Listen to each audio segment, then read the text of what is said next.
Hello everyone, and welcome to episode 5 of this series from the Central Coalition. This time we're going to have a closer look at the end of the Mayan calendar, of all things. We're not only going to deconstruct the event itself, but also have a closer look at the doomsday phenomenon that has latched onto it, as well as the seemingly strong desire of humans to want to believe in external agents changing them, even if this change happens to be Armageddon. Okay, let's firstly look at the Mayan calendar itself, without any of the hype or speculation. We know that the calendar is built on astral cycles, and that the calendar stops at the end of a particular astral cycle. Sounds like a good place to stop to me, particularly considering that at the time it was projected out considerably into the future. When you put it like that, it sounds rather boring, because the facts usually are. So the astronomers of the time finished their work and couldn't be bothered continuing. Perhaps they'd run out of state, or their equivalent, funding. Perhaps they thought the hard work was done and they could simply repeat the process for the next astral cycle. Something I would rather leave to future generations, I have to admit. There are hundreds of good, legitimate reasons to stop the calendar. So why all of this end-of-the-world hype? Well, the answer mostly lies in the second episode of this series, motivation, but I will expand on this idea here to make it a bit clearer. Control. People have a strong need to believe that they are in control of their lives, and given the world's complexity and often harsh conditions they have to fill in considerable gaps to satisfy themselves that they understand, and therefore have some seeming control, even if only illusionary, of what happens to them in their life. Now, the first thing that has to be stated here is that the perception of control is such an abstract idea that it can play out in innumerable ways and have a totally different meaning to different people. I'm not talking about the freedom of movement or the human rights that many take for granted. This desire of control is heavily tied to self-image and worth, which can play out in the most restrictive and autocratic of worlds. Many of the light and extreme forms of mental health issues can be tied back in some significant way to this single idea and the need to feel in control. This desire is so strong that it can perpetuate the most immoral and self-destructive actions to satisfy. Violence of a group on an individual, or of the physically strong against the weak, is a direct, potential, and intoxicating shot of illusionary control. Nothing makes a person feel more in control for a moment than to be able to dominate others and tell them what to do, or physically hurt them. It is no surprise, then, the worst transgressors of this cowardly act are people living under autocratic social orders, or poorly educated individuals. When times are bad, they need only the slightest excuse to lash out at those more vulnerable, normally minorities and the physically weaker, women and children. But this is not only the realm of the uneducated, or restricted in expression to violence. Identities, systems, and processes, be it religious, social, and ideological, all bring with them explanations, illusionary or real, which provide a major boost to feeling in control, and maintaining that feeling can result in the most extreme of reactions. It could be said that all self-image and identities that we take for ourselves are strongly driven by this need to control. It could be said that all self-image and identities that we take for ourselves are strongly driven by this need to control. This can also easily be represented by submissive roles or self-images that are abused and misused. People come up with the most bizarre reasons for why they are treated the way they are, and can even come to identify with this negative treatment as part of their role, even if it is destructive to them, particularly if all other avenues appear hopeless. This can best be shown by how reluctant many of us are to leave our current situation, even if we don't appear to be happy with our lot. Better the devil you know, so to speak. So the need to feel in control is one of the driving forces behind the doomsday sayers. But why the need to believe in the end? Why not some other, more abstract idea? Firstly, the most obvious. Ideas trend, even stupid and destructive ones. People aren't particularly inventive when they are mentally fragile. Just look at all those copycat mass shootings. But it is more than that. individuals have always felt weak and not in control in the face of society. Democracy has seemingly done only a little to make the average citizen feel more empowered about their ability to influence the direction of society as a whole. And just like when it was seemingly impossible to explain natural phenomenon and circumstance, people tend to quickly believe that an external influence is at work. Because even though attesting an event to an action or to another entity would seem like freely giving control away, this is something that the individual did not feel they had control over anyway, and believing that an external entity will act in a particular way gives them the illusion of knowing, and belief and knowledge is a significant measure of control.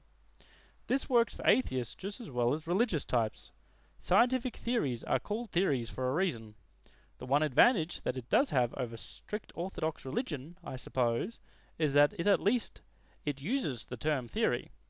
Even if many a scientist takes theories to be fact until they are disproven by someone with enough letters behind their name. Seriously, theoretical science is its own religion sometimes. That was over with rather quickly, actually. A distinct combination of justifying one's own existence with a need to appear in control or have influence over their own destinies. Add to this a healthy dose of laziness in many cases, as the doomsayers generally do nothing more than rant and rave instead of do anything resembling hard work. These factors are a major contributor to many of the more abusive and self-destructive practices seen out there, and are spectacularly underappreciated when trying to fathom why individuals act the way they do. So what to do with the remaining time? Why not a theoretical exercise?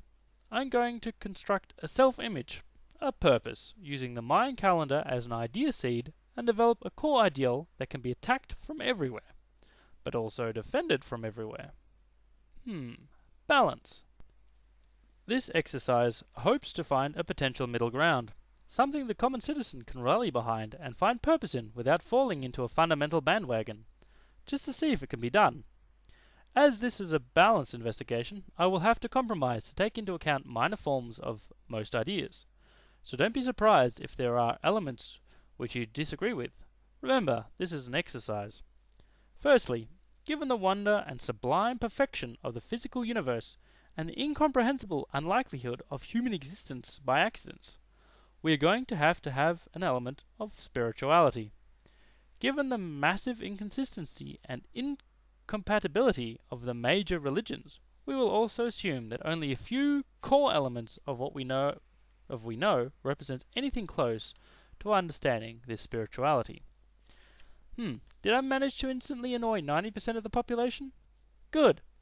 That is unfortunately what it means to hold the middle ground.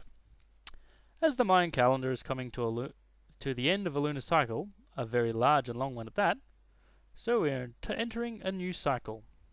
Given the long history of astronomy, we will assume that the constellations have some, if only minor, effect on humanity as a whole. Given the genetic and social evolution humanity has gone through, we will take on board the concept that as a whole, humanity is evolving, not only physically, but also spiritually as well. Given the individual horrors of some poor miserable wretches, I don't think it's a stretch to think that whatever forces are at work act in regard to humanity as a total sum action, and that the ultimate actor on human spiritual evolution are quite simply humans themselves. We only have ourselves to blame. Given the focus on evolution and the propensity of the idea of life after death and karma, I am going to have to default to some form of reincarnation, though probably quite different to the way we think about it. Sounds strange? Not really. Basic notions of heaven and hell are very basic, non-evolutionary, dead ends. That sounds more like stories to keep children in line. It also seems rather unjust to individuals who get put through a living hell during their life with no seeming chance of redemption, other than odd notions of heaven. I have a much scarier idea. The notion of heaven and hell and karma and the evolution of the soul are quite neatly worked together, if souls are reincarnated. Humans literally make their own heaven and hell. They are reborn into the world they created. All of those individuals who perpetuate hate, sexism, racism, and the rest of humanity's ugly side will no doubt be the victim of it at some stage. Sounds like a neat justice to me. And no need for an external judgment or intervention. Humanity literally makes its own bed. Ultimate freedom of choice on a social scale. A very scary thing. Individual action may seem insignificant, but we all play our part and we influence all around us. Are we a negative influence or a positive one? Slight shifts in general thinking have a massive impact on the end sum. We are obviously getting closer to some type of realization of this or a similar truth, where we stop looking to or blaming an external agent for humanity's condition and realize it is us who hold the key to our happiness and development. The other episodes of this series and the linked documents at the YouTube homepage give you the tools and the information to assist you to see a possibility to not only help you on your individual path, but that of society as a whole. You must be active and positive. The awful truth. So back to the calendar. We are approaching a new age. Right, let's get this thing viral and see if we can't get us started on a new age of enlightenment. Okay, I'll admit I have no idea if the Mayan calendar is the end of a long cycle, but we got to start somewhere. Remember that it is in your hands after all. No use waiting for anyone else to help you. On a final note, I would just like to state the importance of honoring tradition, without being hamstrung by it. At their core, most religious institutions and social structures served a purpose for their time. They impart practices and rituals that assist to develop worthwhile elements of our social practice and understanding, often quite different, but with surprising similarities with the things that count. For strict dogma is a tool of man, and contrary to evolution, it is unchanging, so can never hope to move forward. The key is to better oneself. How one does that is somewhat irrelevant. The point is that the person is trying, and not using man-made dogma as a tool to oppress others and tell the weaker what to do. This is not a placid thing. There is much to do, and many ignorant to educate, and if necessary, overcome. The key to individual awareness has been laid bare as per the first few episodes. The social agenda set forth in writings and videos linked or found on this page. It is time to work forward and stop muddling around. So there you go, an attempt to balance drive and purpose. Not an easy thing. I hope it was interesting. So, stay safe, enjoy, and take care of each other.